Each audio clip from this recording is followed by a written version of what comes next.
Capítulo 1. La desaparición.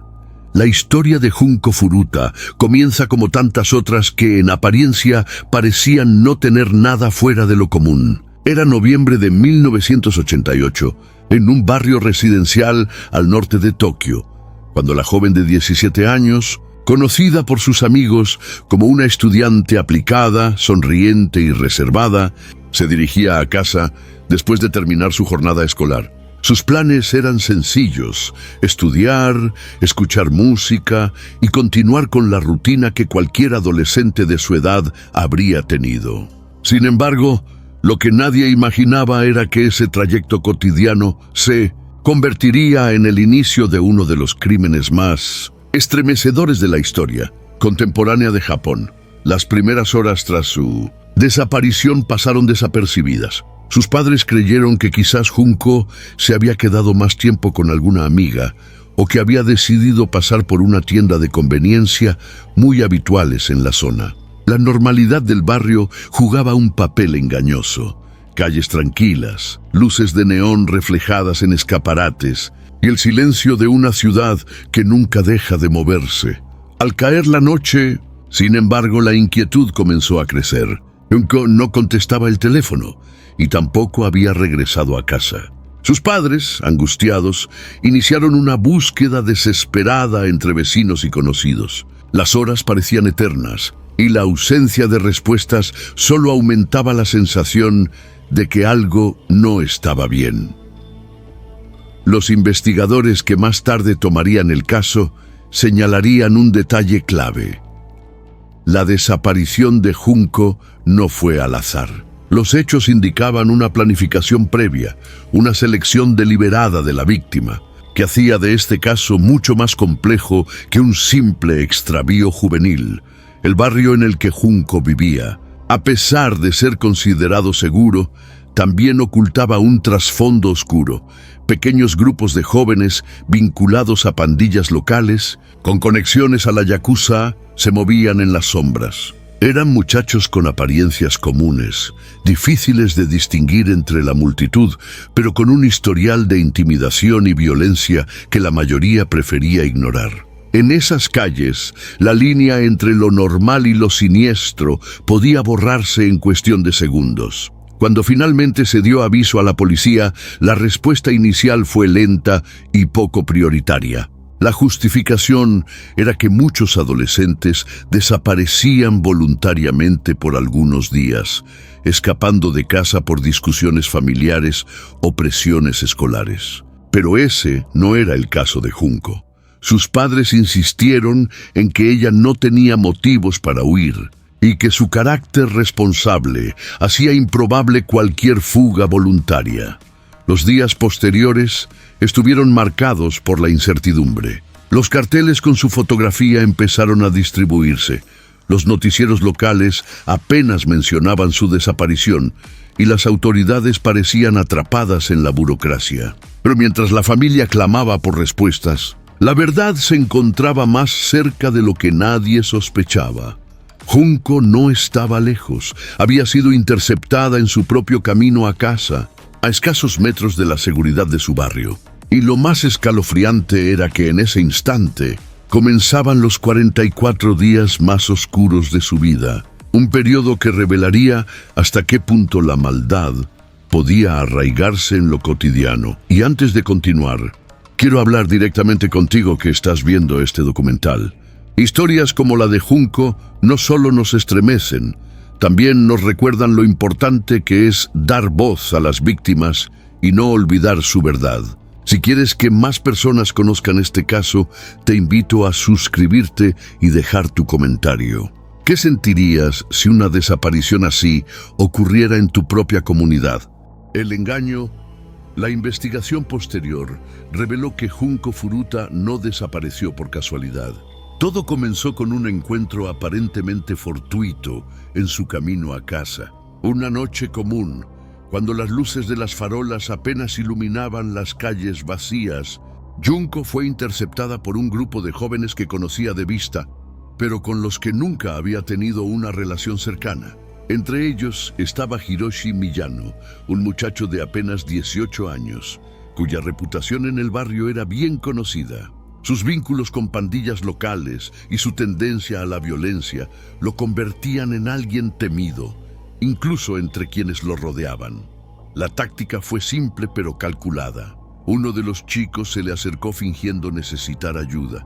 Le dijo que había perdido algo importante en el camino y que necesitaba que ella lo acompañara unos metros para buscarlo. Junko, desconfiada al principio, terminó cediendo bajo la presión del grupo. Era el tipo de trampa que no daba margen de sospecha inmediata, pero que estaba diseñada para aislarla de cualquier posible ayuda. Lo que ocurrió después marcó el inicio de un encierro inimaginable. Junko fue conducida a una casa abandonada en los suburbios, donde la obligaron a permanecer contra su voluntad. Aquella vivienda, aparentemente insignificante, se convertiría en el escenario del horror que duraría 44 días. Lo más impactante de esta fase inicial fue la indiferencia con la que estos jóvenes actuaron. Según los registros judiciales y testimonios posteriores, no mostraban remordimiento ni temor. Se movían con la certeza de que su entorno les permitiría ocultar el crimen. Y en gran medida estaban en lo cierto. El silencio de la comunidad, la falta de reacción inmediata de la policía y la manipulación de la información les dieron una peligrosa sensación de impunidad. Mientras tanto, la familia de Junko seguía en completa oscuridad. Colocaban carteles en cada esquina, visitaban escuelas, mercados y estaciones de tren. La madre de Junko caminaba incansablemente, mostrando la fotografía de su hija con la esperanza de que alguien pudiera reconocerla. Cada día sin respuestas era un golpe devastador. La frialdad del grupo quedó plasmada en un detalle perturbador. Para despistar a las autoridades, obligaron a Junko a llamar a sus padres desde un teléfono público, asegurándoles que estaba bien y que había decidido quedarse unos días en casa de una amiga. Esa llamada, breve y angustiante, confundió a la familia, pero no disipó sus sospechas. La voz de Junko sonaba forzada, como si estuviera leyendo un guión impuesto. Los investigadores, que analizaron el caso años después, coincidieron en que esta manipulación psicológica fue una de las razones por las que la búsqueda no fue inmediata ni contundente. La policía creyó en un inicio que Junko había decidido alejarse voluntariamente. Esa demora resultó fatal. En las calles de Tokio, la vida continuaba con normalidad. Los transeúntes cruzaban las mismas avenidas donde Junko había caminado por última vez, sin saber que a solo unas cuadras de distancia se desarrollaba un cautiverio aterrador. Los bares de karaoke seguían llenos, las tiendas permanecían abiertas hasta tarde, y la ciudad vibraba con su ritmo habitual. Era como si el mundo hubiera decidido ignorar una tragedia que se estaba gestando en silencio. El caso de Junko Furuta no solo expone la brutalidad de un grupo de jóvenes, sino también la fragilidad de un sistema que subestimó los primeros indicios. La lentitud de las autoridades y la falta de sospecha de los vecinos construyeron un muro de indiferencia que permitió que el horror avanzara. Pero este era apenas el inicio. Lo que vendría después superaría cualquier límite imaginable, dejando cicatrices profundas en la memoria colectiva de Japón. Y con cada hora que pasaba, Junko quedaba más atrapada en una espiral de la que ya no podría salir por sí sola. El silencio de las paredes. Dentro de aquella casa aparentemente ordinaria, Junko Furuta quedó aislada del mundo exterior. Las persianas siempre cerradas, las luces bajas y el constante movimiento de los jóvenes mantenían el secreto oculto a plena vista. Era un escondite improvisado, pero lo suficientemente discreto para no despertar sospechas inmediatas en el vecindario. Los registros judiciales describen que, desde el primer día, la estrategia de los captores no fue improvisada. Se turnaban para vigilarla y asegurarse de que no pudiera escapar. La habitación donde permanecía encerrada no tenía nada de particular. paredes desnudas, un colchón en el suelo y algunos objetos dispersos. Sin embargo, ese entorno frío y vacío se convirtió en el reflejo de su aislamiento. Lo más desconcertante para los investigadores que estudiaron el caso fue cómo la rutina diaria de los jóvenes se mezclaba con el cautiverio. Salían a la escuela, visitaban arcades y se reunían con amigos, como si nada ocurriera, para luego regresar a la casa donde Junco seguía atrapada. Era una doble vida marcada por una indiferencia escalofriante. Mientras tanto, en el exterior, la familia Furuta intensificaba la búsqueda. El padre recorría largas distancias en tren para colocar carteles en estaciones concurridas, mientras la madre golpeaba puertas preguntando por cualquier pista. Amigos de la escuela se organizaron para compartir su fotografía en los alrededores. Pero todo esfuerzo parecía chocar contra un muro invisible. El detalle que más impactó a los investigadores fue que, en más de una ocasión, vecinos se acercaron a la vivienda donde se encontraba Junco. Algunos escucharon ruidos extraños, golpes apagados o voces tensas. Sin embargo, la reputación violenta de los jóvenes involucrados sembraba miedo. Nadie se atrevió a denunciar de inmediato, temiendo represalias. Ese silencio colectivo, basado en el miedo, fue un factor decisivo para que el cautiverio se prolongara. En los archivos policiales también quedó constancia de llamadas anónimas que nunca se investigaron a fondo. Una persona aseguró haber visto a Junco cerca de la zona, acompañada de un grupo de chicos, pero la policía clasificó la información como poco confiable. La decisión de no actuar reforzó la impunidad de los responsables. Las semanas avanzaban y la situación de Junco empeoraba con rapidez. Aunque seguía viva, estaba completamente controlada, sin acceso al exterior, sin posibilidad de contacto con nadie que pudiera ayudarla. Cada día era más difícil distinguir entre la realidad y la desesperación que se imponía en esas cuatro paredes.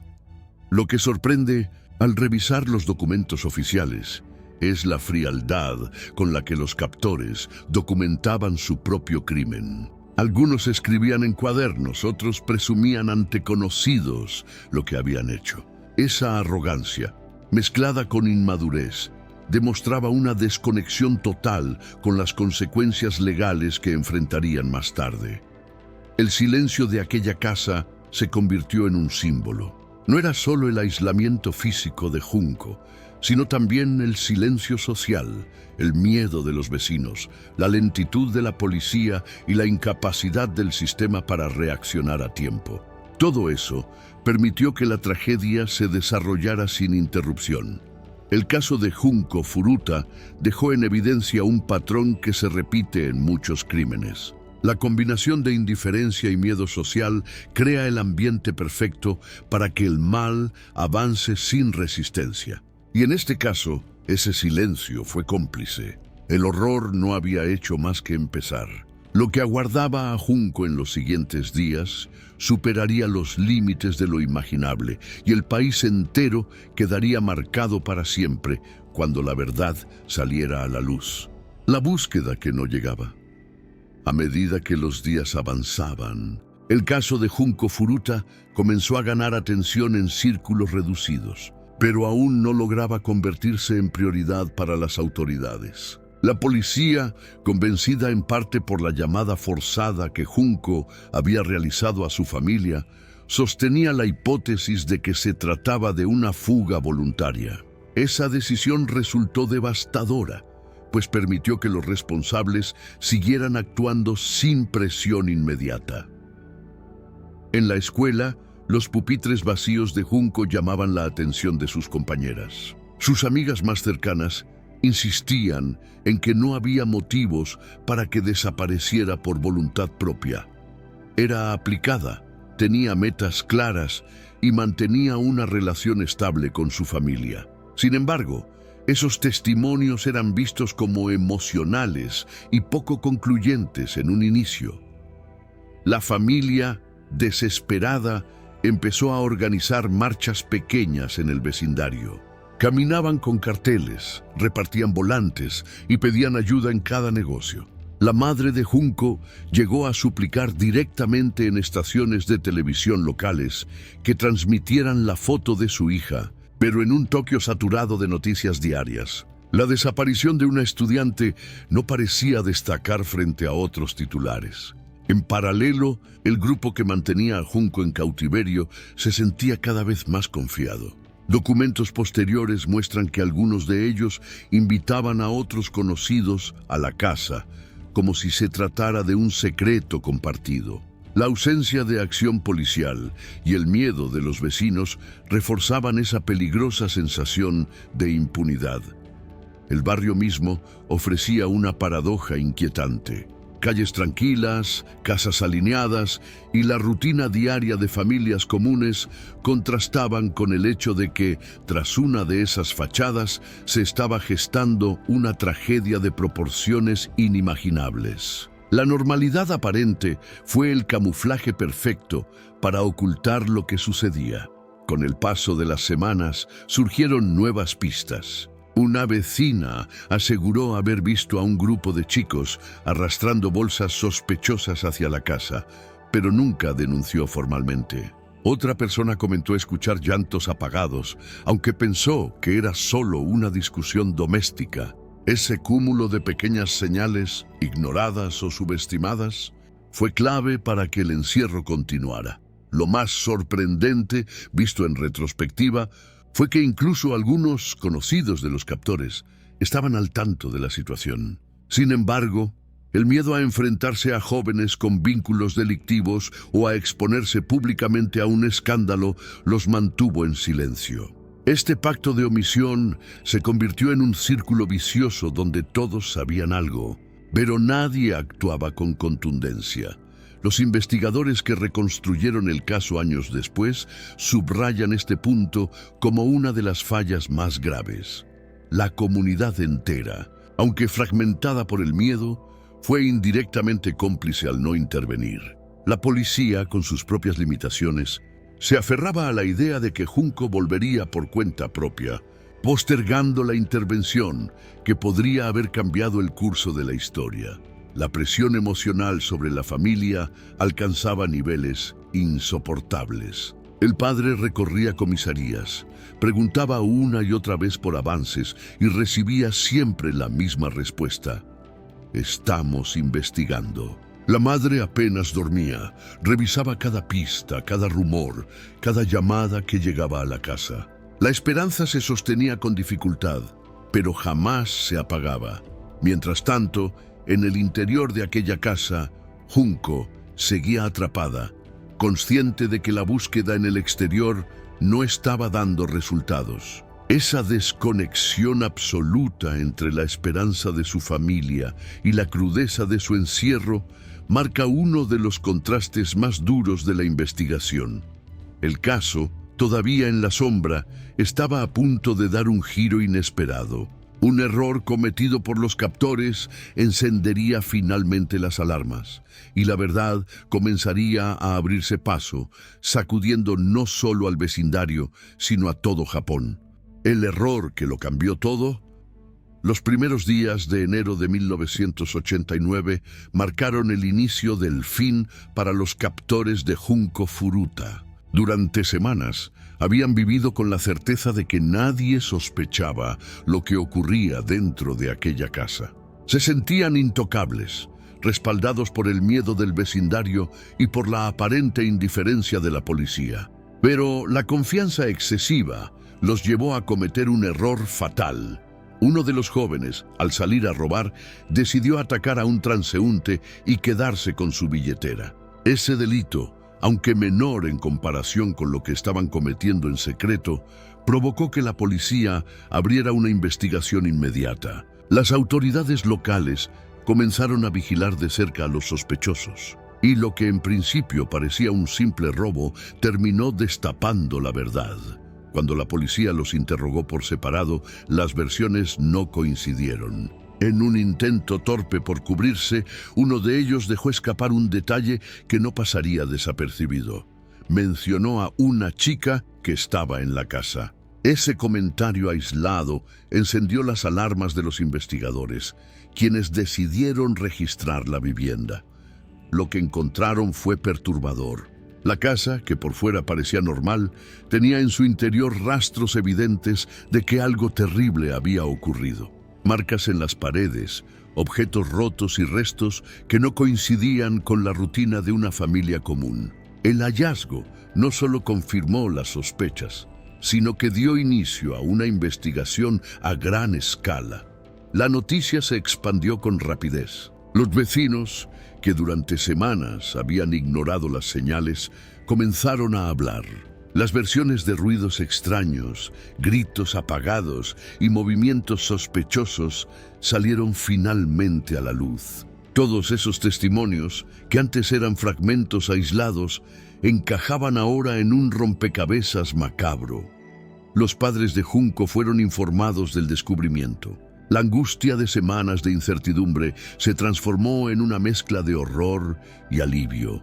Horror por lo que habían descubierto y alivio porque por fin había claridad sobre lo ocurrido. El caso pasó de ser una desaparición confusa a convertirse en una de las investigaciones criminales más impactantes de Japón. Los captores, al verse acorralados, intentaron minimizar su responsabilidad. Algunos negaron haber participado activamente, mientras que otros buscaron culpar a sus compañeros. Sin embargo, las pruebas eran abrumadoras. El testimonio de testigos, junto con la evidencia encontrada en la casa, conformaban un expediente imposible de ignorar. La presión mediática estalló en cuestión de días. Los noticieros locales, que al principio apenas habían prestado atención al caso, comenzaron a transmitir cada detalle. El nombre de Junko Furuta se convirtió en sinónimo de indignación y dolor. El país entero se preguntaba cómo un crimen de tal magnitud pudo ocurrir en silencio, a la vista de tantos y durante tanto tiempo. Lo más impactante fue la edad de los responsables. Eran adolescentes, jóvenes que aún asistían a la escuela y que, en teoría, tenían todo un futuro por delante. Ese contraste entre la juventud de los agresores y la brutalidad de sus actos causó un debate nacional sobre la violencia, la delincuencia juvenil y la fragilidad de las estructuras sociales en Japón.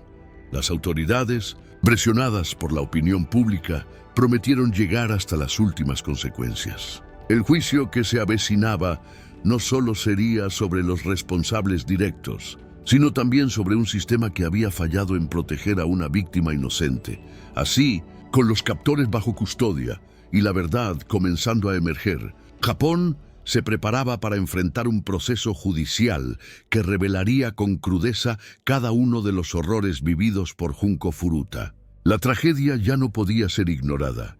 Estaba en boca de todos, marcando para siempre la memoria colectiva de una nación. El juicio y la indignación nacional.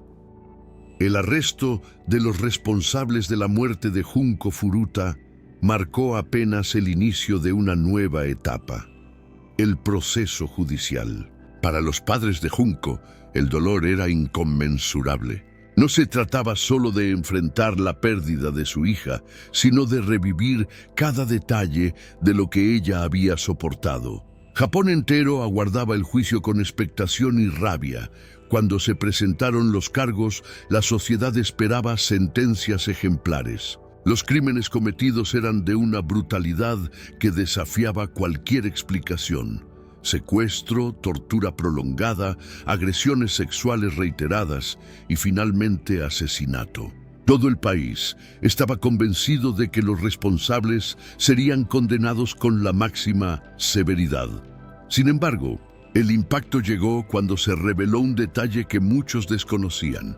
Al ser menores de edad, en el momento de los hechos, los acusados serían juzgados bajo un marco legal distinto. Esa condición abrió la posibilidad de penas mucho más leves de lo que la magnitud del crimen exigía. Durante el juicio, las evidencias estremecieron a los presentes. Testimonios de testigos, informes médicos y pruebas recogidas en la casa confirmaban el sufrimiento inimaginable que Junco había soportado. A medida que los detalles salían a la luz, el silencio de la sala se volvía más pesado, interrumpido solo por los sollozos de quienes no podían contener la indignación.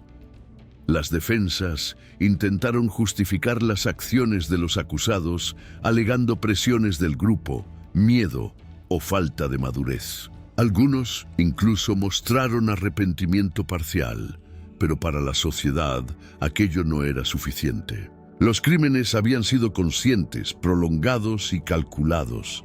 Finalmente, el veredicto llegó. Aunque los responsables fueron condenados a varios años de prisión, ninguna de las sentencias alcanzó la cadena perpetua.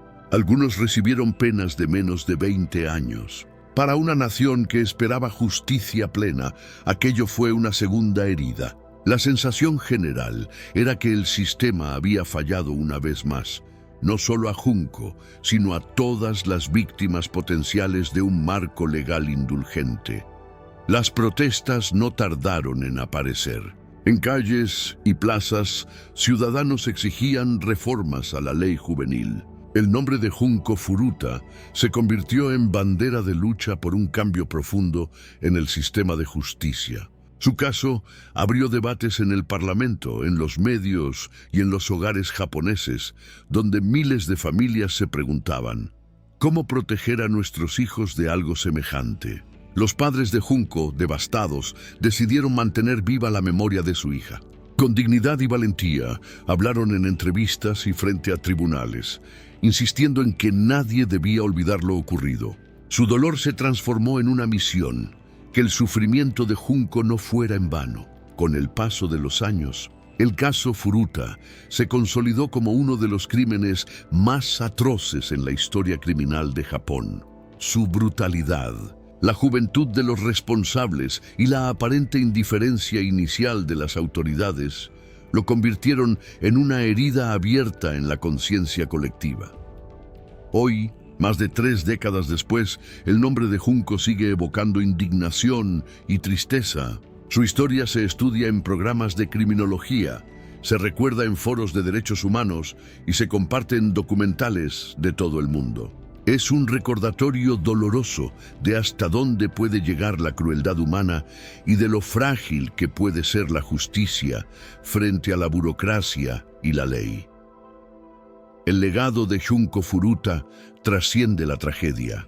Es la voz de quienes no pudieron defenderse, la advertencia de lo que ocurre cuando la sociedad calla y la inspiración para exigir un sistema más justo y humano. Su memoria permanece, no como una víctima olvidada, sino como símbolo eterno de la lucha por la justicia.